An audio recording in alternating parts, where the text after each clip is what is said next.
بسم الله الرحمن الرحيم Bismillahirrahmanirrahim. Assalamu alaikum.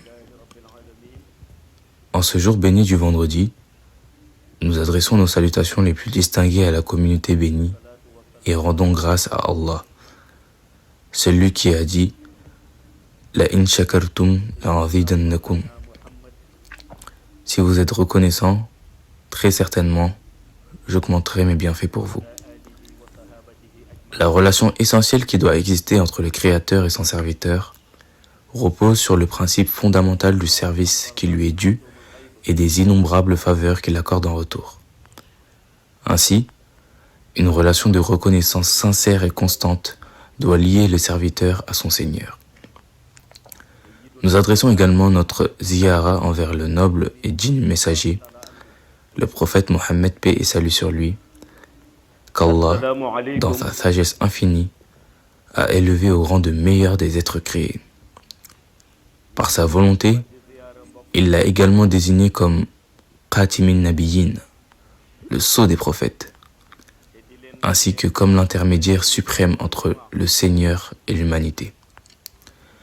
C'est pour ça, ceux qui l'ont précédé dans ce bas monde, en tant que messagers, ne faisait en réalité que porter un message qui était déjà le sien, car il est, par excellence, la voix autorisée du Seigneur.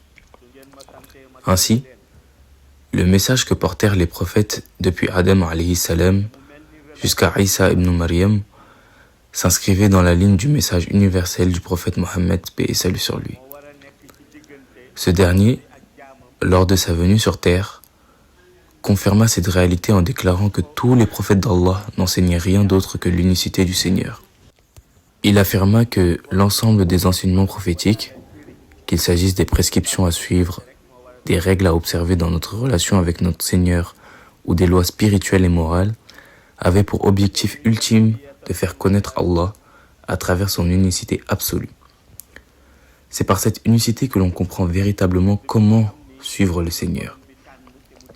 Le message est donc unique et intemporel. De la même manière, tous ceux qui sont venus après lui et que l'on nomme Awliya Mursaloun poursuivent cette transmission du message prophétique. Si vous allez au monde Ghaib, vous apprendiez que toutes les missions divines déployées dans ce bas monde se résument en réalité à une seule et unique mission. Cette mission primordiale possède des branches et des ramifications, et c'est précisément la diversité apparente de ces branches qui vous donne l'impression qu'il existe plusieurs missions distinctes. De même, les ramifications semblent suggérer l'existence d'autres missions autonomes. Or, dans la réalité transcendante du monde Ghaib, il est clairement établi qu'il ne s'agit que d'une seule et même mission. Si l'on interrogeait les entités du Ghaib sur la nature de cette mission fondamentale, elles répondraient sans équivoque qu'il s'agit de l'enseignement de la parole pure de l'unicité. La ilaha illallah. Et cette vérité est manifeste, car dès le commencement, le prophète Adam alayhi salam enseignait cette même parole. De même, le prophète Nuh alayhi salam, malgré la longévité exceptionnelle de sa mission, durant 950 ans de prédication, n'a cessé d'appeler son peuple à cette unique réalité. La ilaha illallah. Ce constat s'étend également au prophète Isa ibn Maryam alayhi salam, dont l'enseignement fut exclusivement centré sur l'unicité absolue d'Allah, principe qu'il inculqua à sa communauté. Et lorsque vint le prophète Mohammed, paix et salut sur lui, sa mission ne fut que la confirmation ultime de cette vérité éternelle. Le Coran lui-même témoigne de cette réalité en déclarant « Fa'lamu annahu la ilaha illallah ». Ainsi, cette chaîne ininterrompue de prophètes ne faisait que porter et transmettre un unique message, celui de l'unicité divine.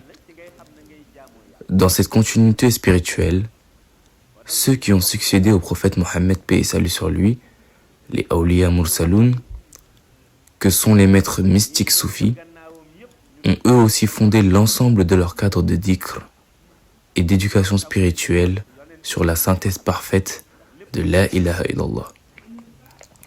Ainsi, depuis Adam alayhi salam, le premier maillon, jusqu'à la mission des Awliya Mursaloun, qui incarne la transmission ultime de cette lumière, on constate que chacun d'entre eux, sans exception, n'a eu qu'un seul et même but: enseigner La ilaha illallah. Ce qui symbolise pleinement cette expression absolue de l'unicité d'Allah, La ilaha illallah, n'est autre que le Coran lui-même. C'est le message coranique qui représente l'emblème de l'unicité d'Allah.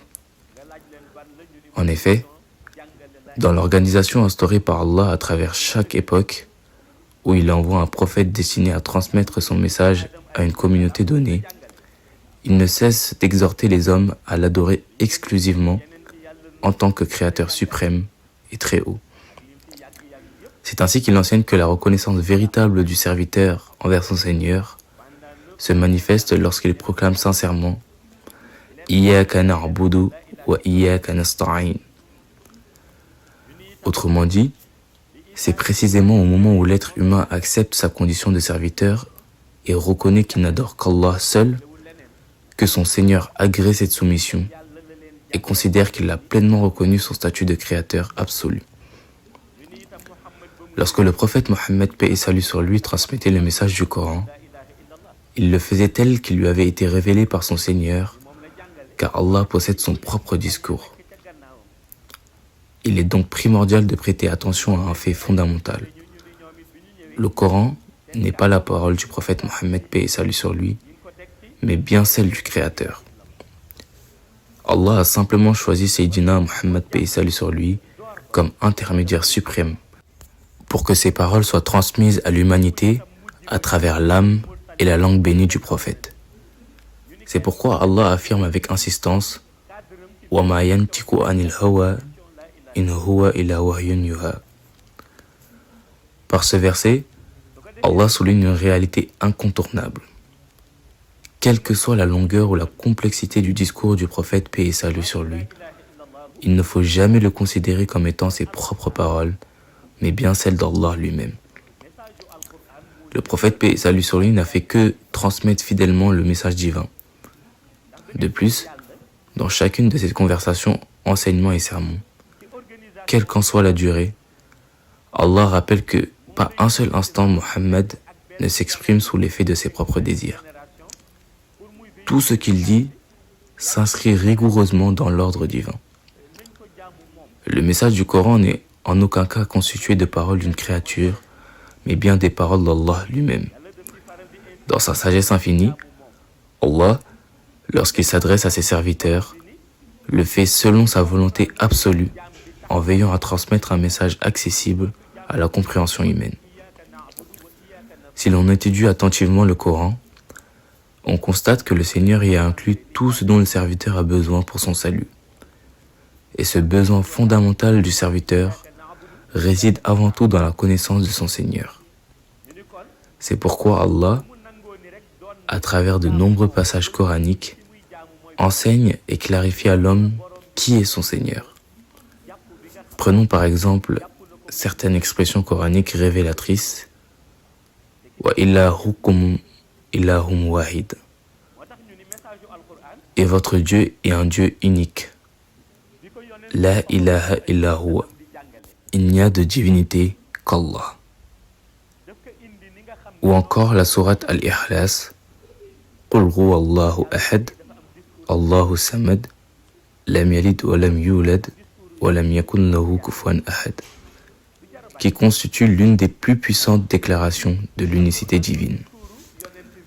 Ainsi, tout ce dont le serviteur a besoin pour comprendre son Seigneur, le Très-Haut le lui a accordé à travers le message du Coran. Car le besoin fondamental du serviteur est de connaître son Seigneur, et Allah lui a enseigné cette connaissance par sa propre parole révélée. Toutefois, si le serviteur aspire à comprendre les manifestations divines, Allah lui enseigne également cette dimension à travers divers cadres et sous diverses formes. Un exemple frappant est celui du verset suivant.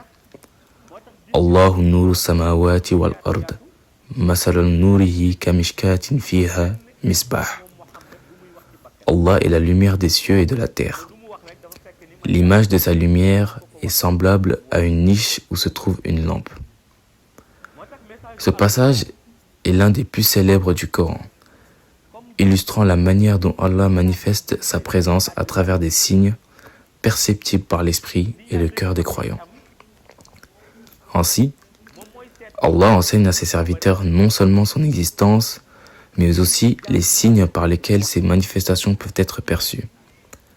Toutefois, il leur fait savoir que toutes ces manifestations ne sont accessibles qu'à travers le prisme du Tajalliyat, les théophanies divines, et non dans leur essence originelle. Face à cette réalité, le serviteur, dans son lisan al-hal, langage universel, interroge pourquoi, et Allah lui répond par l'énoncé absolu de sa transcendance: rien ne lui ressemble. On ne peut saisir sa réalité qu'à travers une description métaphorique, car rien ne lui ressemble, comme l'indique le verset Masalul Nurihi Kamishkatin Fiha. L'exemple de sa lumière est tel une niche contenant une lampe.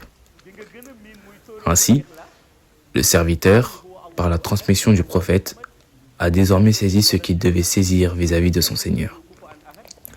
Ce qui demeure désormais, c'est qu'Allah lui enseigne sa propre vie, celle du serviteur lui-même. Car lorsque le Seigneur lui dit « Chaque fois que tu es en ma présence, ton invocation doit être « Ihdina sirat al-mustaqim, sirat al-ladhina an'amta alayhim, ghayril mahdoubi alayhim wal-dhalin amin » Autrement dit, que le serviteur implore la guidance vers le chemin de la droiture, celui des élus comblés de la grâce divine, loin de ceux qui l'a maudit, qui ont encouru sa colère et sont égarés. Allah demeure perpétuellement dans une logique d'assistance à son serviteur à travers le message du Coran. Il lui rappelle encore que toute invocation doit être précédée par une volonté ferme. Certes, tu peux solliciter Allah, comme il le dit. Cependant, il précise que cette demande doit être précédée d'une volonté réelle et agissante. Autrement dit, tu ne peux pas simplement implorer qu'Allah te place sur le chemin parfait sans rien entreprendre en ce sens. Ainsi, Dieu enseigne: si tu veux réellement suivre le chemin parfaitement droit, je t'indique alors la voie empruntée par ceux qui étaient déjà dans la droiture. C'est pourquoi, dans le Coran, Allah relate l'histoire des vertueux. Il nous présente des exemples concrets afin de nous montrer la voie qu'empruntaient les pieux. Et lorsque tu entends dans le Coran cette exhortation résumée par l'expression « Innal lazina amanu wa amilu ssalihat » ceux qui ont cru et accompli de bonnes œuvres, ils ne sont pas limités à la simple croyance, mais ils œuvrent dans le bien. Si on observe attentivement, on comprendra que le Coran, à travers ces versets, cherche à nous enseigner une leçon essentielle. Allah veut qu'on le suive les traces de ceux qui ont cru et accompli de bonnes œuvres, afin que l'on puisse être sur la voie de la droiture. C'est cela même que l'on entend par la volonté dans l'invocation à être guidé sur le droit chemin. L'engagement sincère et actif à emprunter la voie de ceux qui avaient cru et œuvré dans le bien. La meilleure imploration consiste donc à manifester une intention ferme et une volonté résolue d'imiter les pieux dans leurs actes et leur conduite. Ce n'est qu'après s'être pleinement engagé dans cette volonté de suivre la trace des vertueux que l'invocation pourra être agréée et exaucée sur la personne. Pour ce qui est du reste, tu implores également qu'Allah te préserve du sort de ceux qui se sont égarés. Mais Allah te rappelle encore que cette invocation exige également une véritable volonté. Cette volonté consiste à faire en sorte de s'éloigner des voies empruntées par ceux que le Coran a désignés comme égarés, tant dans leur essence que dans leur pratique. L'exemple est donné par le verset « Innal ladhina kafaru » ceux qui ont mécru. Ainsi, éviter de suivre leur chemin implique de se prémunir contre toute forme d'imitation dans leur mécréance et de leur égarement. Car Allah dit encore Innal lazina kafaru sawa'un alayhim a anzartahum am lam tunzirhum la yu'minun. Ceux qui ont mécru, que tu les avertisses ou non, ils ne croiront pas. Et il poursuit en précisant Qatamallahu ala qulubihim wa ala sam'ihim wa ala abtharihim hishawa. Allah a scellé leur cœur, leur ouïe, et placé un voile sur leurs yeux. Allah s'adresse au prophète en lui disant que ceux qui ont mécru, que tu les avertisses ou non, ne croiront pas. Et la raison en est qu'Allah a lui-même scellé leur cœur, obstrué leur ouïe et placé un voile sur leurs yeux, les privant ainsi de toute possibilité d'accéder à la vérité. Or, la foi authentique s'accompagne nécessairement d'un cœur pur et réceptif, d'oreilles attentives, capables d'entendre la parole divine et de yeux dotés du discernement nécessaire pour percevoir la lumière d'Allah. Lorsque ces facultés sont altérées, la guidance devient inaccessible et l'individu se retrouve irrémédiablement plongé dans l'égarement. Ainsi, Allah explique au prophète que c'est précisément cela qui les empêche de croire. Par conséquent, ils font partie intégrante de ceux que le Coran désigne comme al-lazina kafaru, les mécréants. À présent, Allah révèle que ceux qui trompent leur propre âme sont précisément ceux qui prétendent avoir cru, alors qu'en réalité, ils ne sont que des hypocrites. C'est ce qu'il exprime en ces termes. Parmi les gens, il en est qui disent « Nous avons cru en Allah et au jour dernier ». Mais en vérité, ils ne sont pas croyants. Allah souligne que ces individus, se situant entre la mécréance et la foi, sont d'autant plus difficiles à discerner. Leur duplicité les rend imperceptibles à l'œil humain, car ils affichent une apparence de croyance tout en nourrissant en eux l'esprit du rejet et du mensonge. C'est précisément en raison de cette ambiguïté et de leur trahison qu'Allah leur réserve un châtiment d'une intensité encore plus sévère. Il décrète que leur supplice en enfer sera plus terrible que celui des autres, car ils seront précipités au plus bas degré du châtiment infernal. Cette réalité est une démonstration éclatante de la manière dont Allah condamne fermement l'hypocrisie. Le Coran a été révélé avec un tel message afin d'enseigner aux serviteurs ce dont il a véritablement besoin. Or, ce besoin fondamental que le Coran lui inculque repose d'abord sur la connaissance de son Seigneur. Ensuite, la compréhension de sa réalité à travers sa description métaphorique. Et enfin, l'apprentissage de la manière dont il doit suivre et servir son Seigneur avec sincérité. Ainsi, le serviteur, conscient de cette nécessité, implore Allah de le guider sur le chemin de la droiture. En réponse, Allah lui enseigne que la voie de la droiture exige en premier lieu une volonté ferme et acquise. C'est pourquoi il nous montre la voie de ceux qui ont été pieux avant lui, afin qu'il puisse les prendre pour modèle et suivre leurs traces. De même, le serviteur demande à Allah de le préserver du sort des égarés. Mais Allah lui rappelle que cette préservation passe par une connaissance claire de ce qui caractérise les égarés, afin qu'il puisse les identifier et s'éloigner de leurs pratiques. Après cette guidance divine, ce qui demeure entre les mains du serviteur, ce sont ses propres actions, car la responsabilité ultime lui incombe. Allah lui rappelle alors cette vérité immuable. Si tu me suis et obéis à mes recommandations, voici le paradis, un séjour de bienfaits et de félicité. Il lui dit encore, si tu fais preuve de bienveillance en suivant ma voie, sache que moi, ton Seigneur, je serai encore plus bienveillant avec toi. Mais Allah met aussi en garde. Si, au contraire, tu manifestes de l'orgueil et t'abandonnes dans tes désirs, comme si ce monde était éternel, alors voici l'enfer. Il t'attend. Car chacun de ces deux lieux, le paradis et l'enfer, possède une réalité bien établie qu'Allah a ordonné et rendit inéluctable. C'est pourquoi les élus ont toujours eu pour habitude de rappeler aux gens leurs devoirs envers leur Seigneur. Ils s'appuient sur les enseignements coraniques et avertissent en ces termes. Inna Allah sadidul iqab. En réalité, Allah est dur en châtiment. Et lorsque l'épreuve ou l'affliction suscite la tristesse parmi les croyants, il leur rappelle encore Inna Allah ghafurun rahim. En vérité, Allah est pardonneur et miséricordieux. Ainsi, à travers ces paroles, on comprend d'un côté la sévérité du châtiment pour les transgresseurs et de l'autre, l'immensité de la miséricorde pour ceux qui reviennent à lui.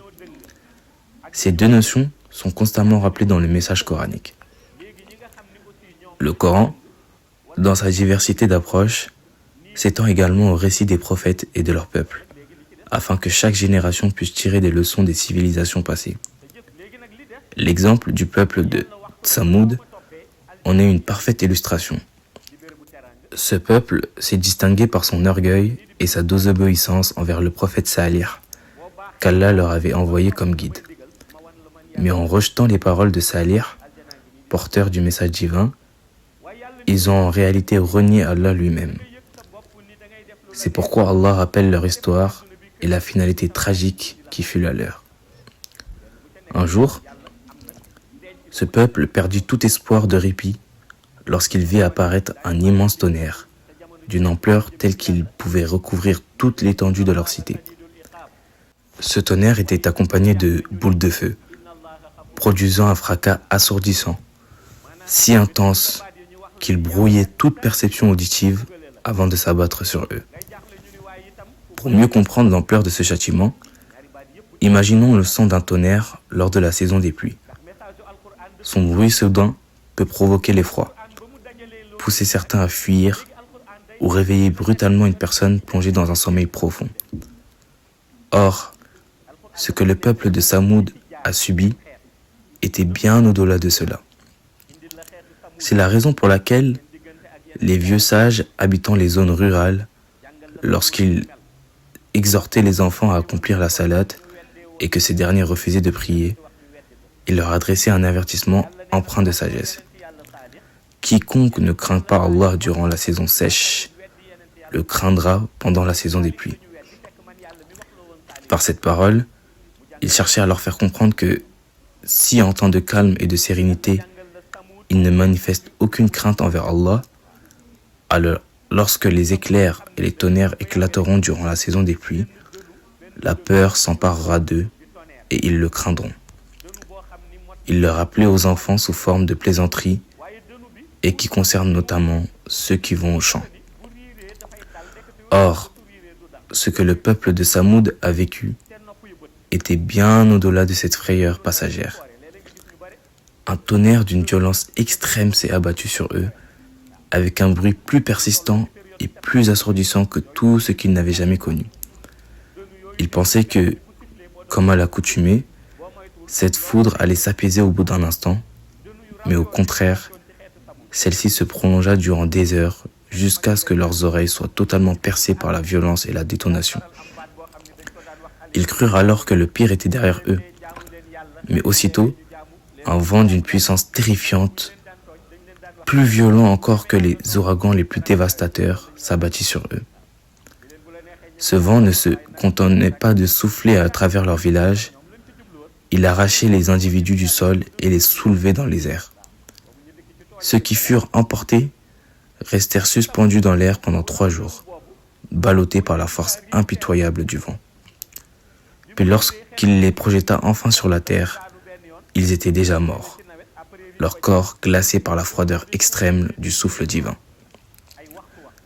Ainsi, Allah châtia le peuple de Samoud d'un châtiment sans précédent.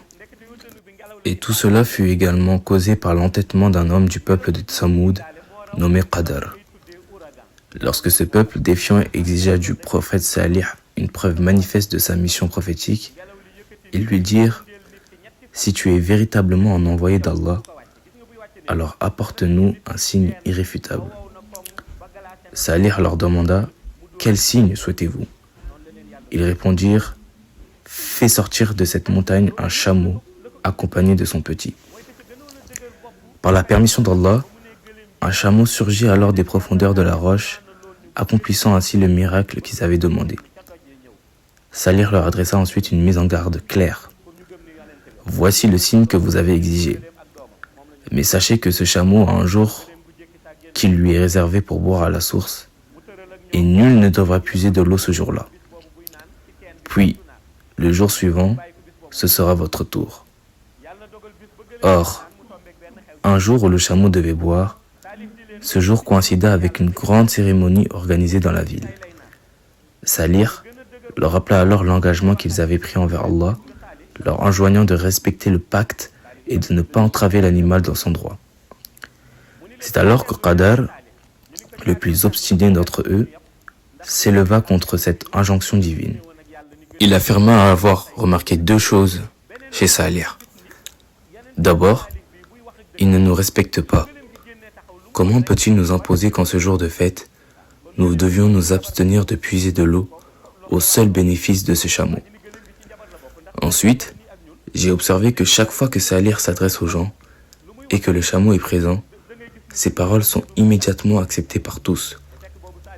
Ce chameau ne peut être qu'un subterfuge, une illusion qui sert à envoûter les esprits.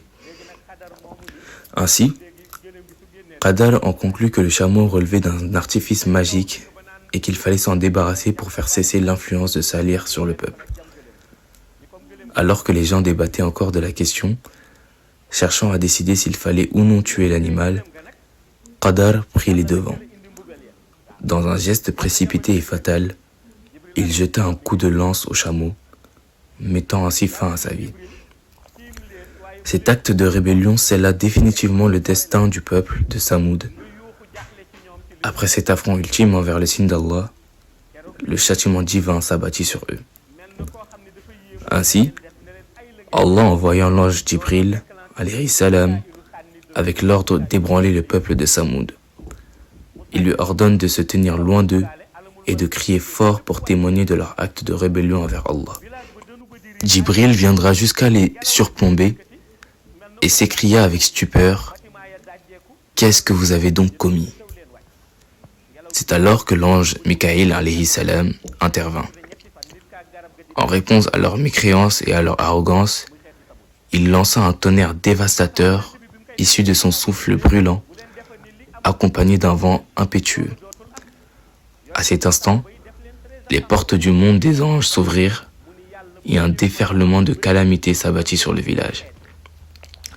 Le tonnerre retentit avec une intensité assourdissante, un grondement continu et implacable.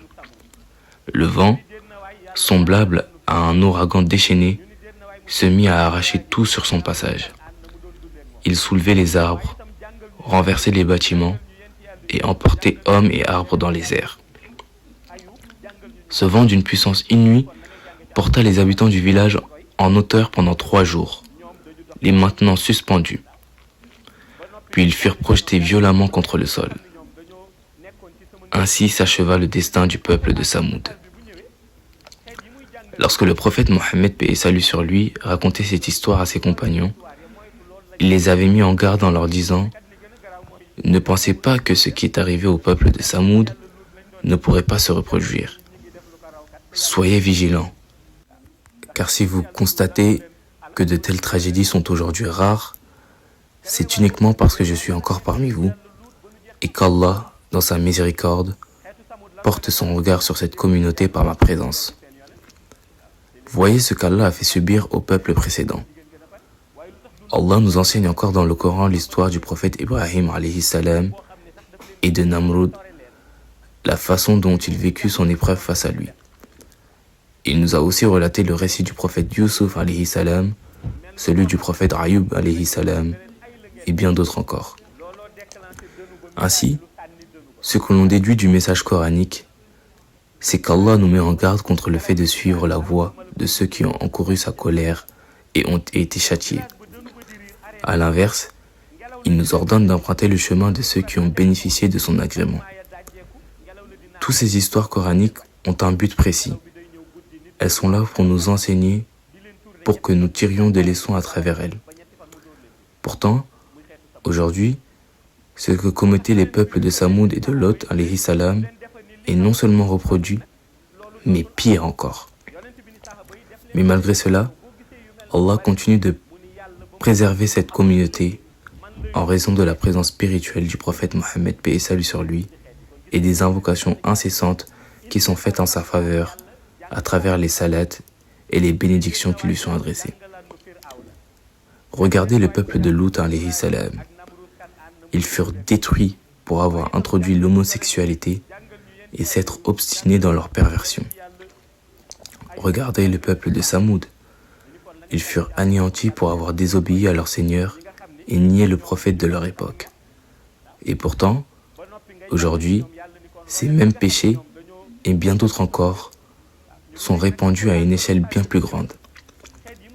Mais Allah, dans son infinie miséricorde, accorde encore du répit à cette communauté en raison de sa considération pour le prophète Mohammed, paix et salut sur lui.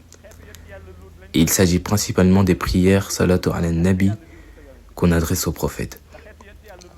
Cependant, il ne faut pas s'y tromper. Ce n'est pas parce qu'Allah nous accorde un délai qu'il oublie. Ce répit ne signifie pas une impunité éternelle. C'est pourquoi nous devons renforcer notre lien avec notre Seigneur et nous rappeler que si nous pouvons tromper les hommes, nous ne pourrons jamais tromper Allah. L'être humain ne voit et ne juge que ce qui est apparent, tandis qu'Allah, lui, regarde ce qui se trouve dans le cœur. Ainsi, il nous incombe alors de raffermir notre foi, selon les enseignements du prophète Mohammed, paix et salut sur lui, car c'est cela qui nous oriente et nous guide vers le droit chemin. Qu'Allah nous accorde la droiture, aussi bien dans ce qui est apparent que ce qui est caché, et perpétuellement jusqu'au paradis liyin. Assalamu alaikum wa rahmatullahi ta'ala wa barakatuhu.